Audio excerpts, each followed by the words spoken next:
Apaga a tele, faime caso, vaite pa cama, apaga a tele, o mellor xa, tira pola ventana, apaga a tele. Hai 24 anos vía a luz por unha Galicia liberada, ensaios en economía e política, recupérase o bloque conxunto deses textos, deses ensaios contidos no volume, e ve a luz correxido e aumentado con 7 novos ensaios, uns máis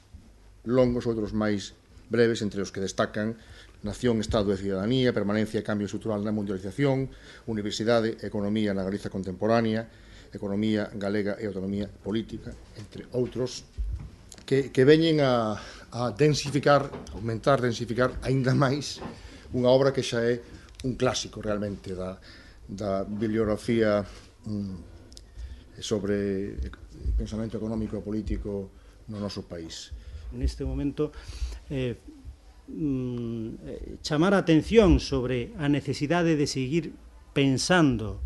na liberación de Galicia, eu creo que é en si mesmo todo un programa político, ideolóxico e un programa intelectual de reflexión, non, para a maduración dun movimento social e político que non é que o esquecera en absoluto esa aspiración, pero que sí parece que está en boa medida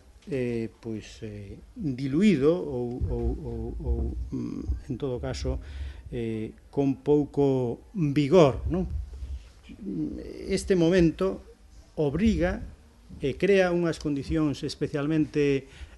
oportunas para releer esos traballos de Beiras dos primeiros anos 80, algún de finales dos 70,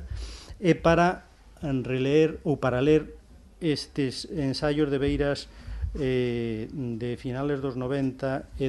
da década actual, non? Bueno, pois este libro, entón, o que pasou foi que se reestructurou no resto de xeito. Este libro, na edición da Galicia Liberada, empezaba, o lector que colleses, si, aínda que lle chamase a atención o mellor nome de Beiras,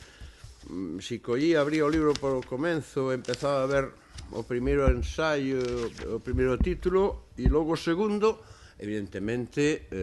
era repelente, non? Era absolutamente disuasorio, porque o primeiro era algo así como a conceptualización das categorías de análise para o estudio da estrutura económica galega, que pode ser moi importante, pero, bueno, decía, este tío de que raio está a falar. E logo, a segundo, viña a vixencia de Karl Marx, contribución á crítica do economics, e así sucesivamente. Entón, o que fixen, desta vez foi, realmente, fixemos 4 ou 5 partes, e a primeira, en cambio, van ensaios, que son Alfredo Brañas, Alexandre Bóveda e Castelao, con títulos máis completos que o que estou dicindo, que polo menos, bueno, pois poden ter algo, parecer algo máis asequibles e facilitar que a xente se introduza, o lector se introduza na obra e despois xa terá tempo de salir dela, pero polo menos entrou. Isto é propaganda subversiva, encuberta, disfrazada dun libro de ensaios e, polo tanto, é unha instigación á rebelión que é absolutamente improcedente nun Estado democrático, social e de dereito, e constitucional. Eu, polo tanto, son independentista definitivamente, e o mellor que podría facer hoxe, e xa o teño dito a Xavier máis dunha vez, dicía, mira, eu o que tiña que facer é seguir vivindo en Brión, pero apuntarme, pedir un contrato de emérito na Universidade de Porto, facer a tramitación da nacionalidade portuguesa e acabouse. Entón, eu, galego, nacionalidade portuguesa, que é un único estado independiente propio meu, seguir vindo en Brión, porque Soda Maía é un sitio moi bonito que non é cousa de pasarse aos arrabaldos ou ás periferias de Porto por moi comunicadas que esteñan. Paro. Moitas gracias, de verdad, a todas e a todos por estares aquí. Si acaso vos arriscades a adentrarvos a facer unha incursión